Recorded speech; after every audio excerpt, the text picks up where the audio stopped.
C'est vraiment une joie de me retrouver parmi vous dans cette salle. Et c'est une fierté pour moi pour voir que le travail que nous avions commencé plus de 2 décennies commence à produire des fruits aujourd'hui. Effectivement, mais ma voix porte. Hein? Oui, c'est bon, non? Ma voix porte de toutes les façons. Et quand on a commencé cette aventure de premier plan d'action de la 1325, on avait effectivement osé.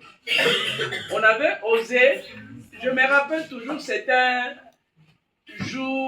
30 juin.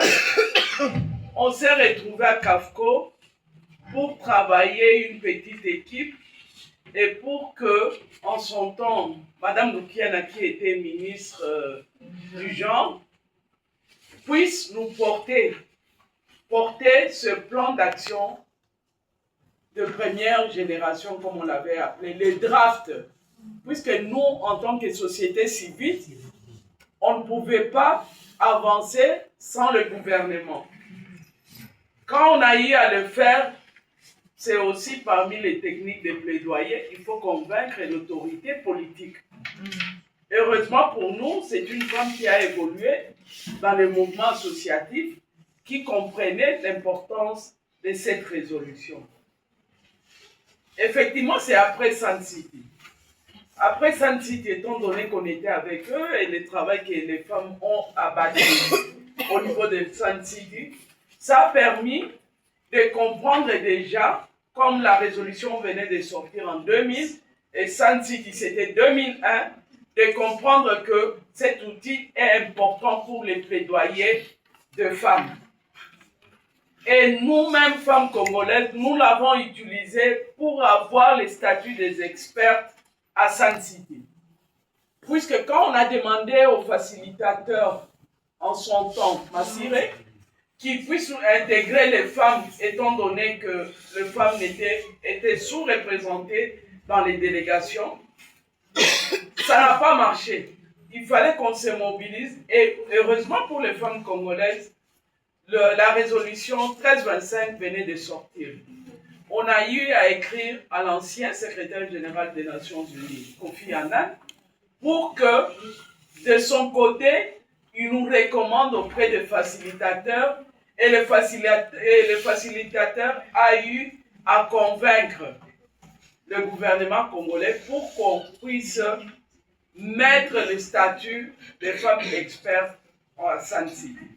C'est comme ça que le groupe de ces femmes-là a été formé et nous faisons partie de ces quelques femmes qui ont été dans cette composante-là.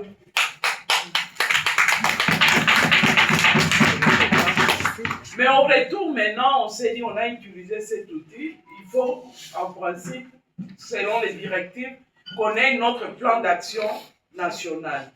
Il fallait quelque part commencer et c'est ce que CAFCO a eu à faire. Et on a eu notre premier plan d'action national, on est parmi les rédactrices en tant qu'institution CAFCO et nous avons eu la deuxième génération, nous y avons travaillé et c'est arrivé l'implantation dans les provinces. En tout cas, nous devrions applaudir notre partenaire GNWC. Vraiment, cette structure nous a soutenus des années et c'est parmi le grand partenaire des CAFCO. On a évolué avec eux pour la localisation locale, on a évolué avec eux pour l'évaluation annuelle des avancées de la résolution 1325, c'est-à-dire les différents indicateurs. Nous avons pu écrire les guides, toujours avec DNWP, et aujourd'hui nous évoluons encore avec eux.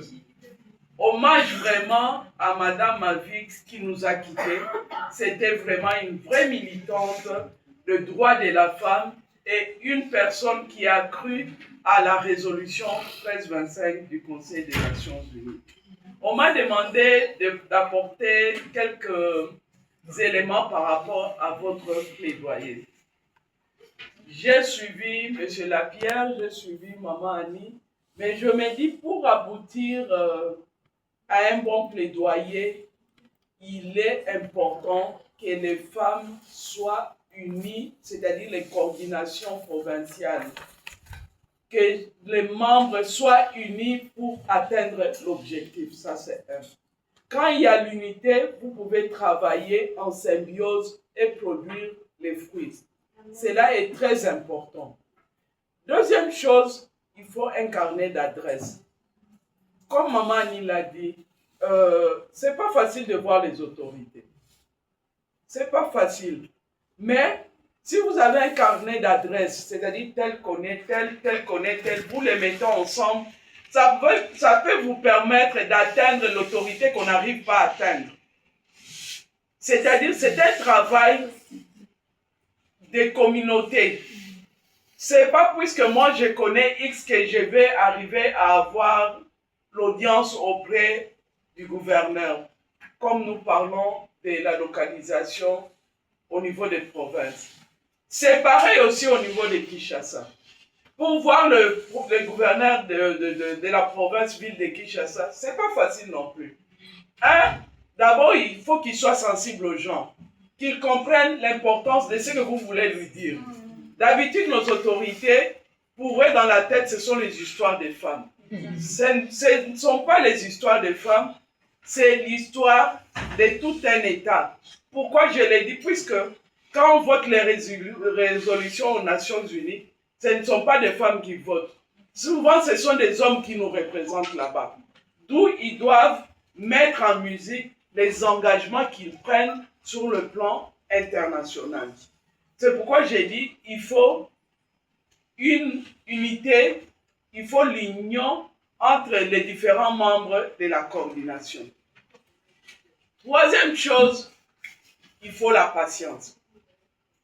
Vous pouvez aller aujourd'hui, on vous renvoie. On a vécu ça, on a vécu que ça toute notre vie. Vous demandez l'audience, vous pouvez obtenir l'audience là auprès de l'autorité, même 6 mois après. On ne se décourage pas, on persévère. Pourquoi? Puisque nous avons un objectif à atteindre. Tant qu'on ne l'a pas atteint, Ataba Bengali Lelo, Bozongi Lopi, Papé audience. Combien de fois on a déjà fait des tours? Vous êtes là jusqu'à 20h, 21h, l'autorité vous dit, on ne sait pas vous recevoir. On se décourage un peu, on dit, on doit retourner encore. On essaye de bouger encore les connaissances qu'on connaît autour de l'autorité. C'est ça, c'est ce qui est vraiment important.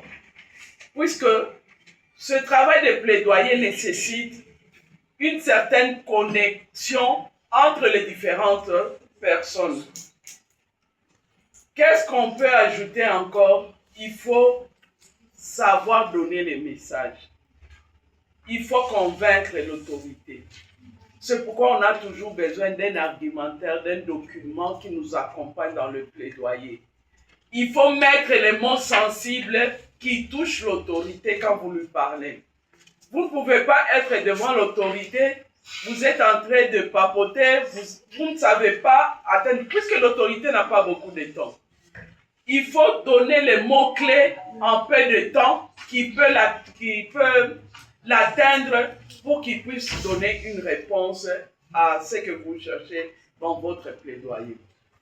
Et cela nécessite de choisir d'abord la personne qui doit parler en votre nom.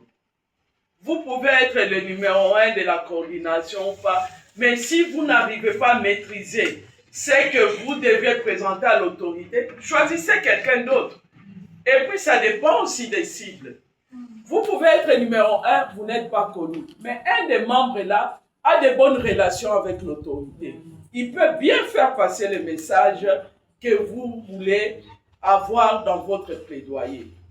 Et je crois, au finish, il faut la visibilité. On a fait des activités, vous n'avez pas d'argent, vous cotisez, mais pour prendre même une chaîne de télévision, pour qu'on voie que vous avez fait ce travail-là. Et le travail de plaidoyer nécessite vraiment aussi des moyens. N'attendez pas toujours. On vous a dit que le financement demain, ça sera un problème. il faut qu'on se tourne même vers nos miniers aujourd'hui, puisque ce sont des partenaires du gouvernement qui peuvent être aussi nos partenaires de la société civile. Il y a des provinces minières qui peuvent mobiliser des fonds pour certaines activités que nous devrions faire. On doit quitter l'étatique et aller aussi vers les privés. Il y a des banques, il y a des institutions, il y a des miniers, il y a même des communications. Il faut mettre tout ça en symbiose. Il faut qu'on sache mobiliser aujourd'hui nos fonds. Vous avez vu dans le monde avec l'arrivée des Trump, beaucoup de financements se sont arrêtés. Est-ce pourtant que le travail des femmes doit s'arrêter aussi? Non. C'est pourquoi il faut ouvrir des horizons autres que ce qui était classique et traditionnel. Ça pourra nous permettre de faire notre travail de tous les jours. Aujourd'hui, comme on a dit, j'étais au ministère du genre. Mais il faut aussi se comprendre, et de la justice plutôt. Il faut que ces complots puissent se concrétiser dans le réel. On est tout le temps en train de dire la participation des femmes, le genre doit être respecté, mais très peu de femmes, quand elles arrivent à la tête, quand elles ont une parcelle de pouvoir, respectent ce qu'on a toujours fait comme slogan en tant qu'activiste des droits de la femme. Sans me taper la poitrine, j'ai fait la différence de toutes les femmes qui ont eu à accéder à des postes de responsabilité pendant mes 3 années au ministère de la Justice. Les exemples sont éloquents. Pourquoi? Je me disais, c'est un combat que j'ai mené presque toute ma vie. Je l'ai mené dans ma carrière de magistrat et qu'aujourd'hui, comme je suis au gouvernement, je dois faire la différence. Et je l'ai fait et je puis atteindre cet objectif-là.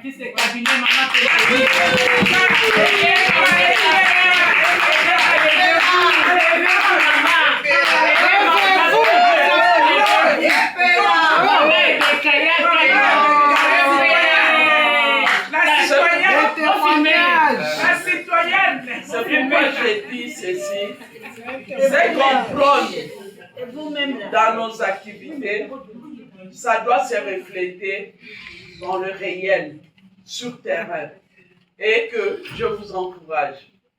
Il y a des provinces qui ont encore des défis.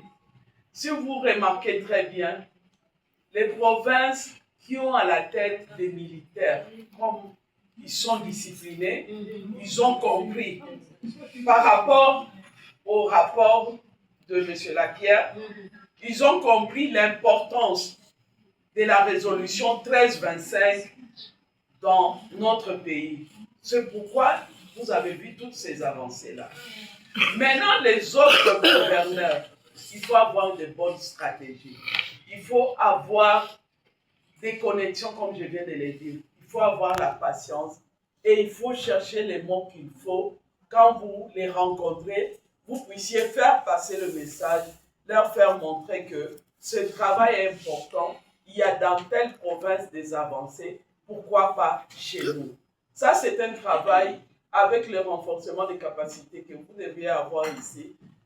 Moi, je souhaiterais que l'année prochaine, au lieu de 2-3 provinces, on entende qu'on est arrivé à 10-15 provinces qui ont la localisation locale, provinciale et qui ont de coordination opérationnelle comme le Nord Kivu, l'Ituri et un peu le Sud Kivu. Je crois que ce sont les quelques mots que j'ai eu à partager avec vous. Et je vous remercie de votre aimable attention.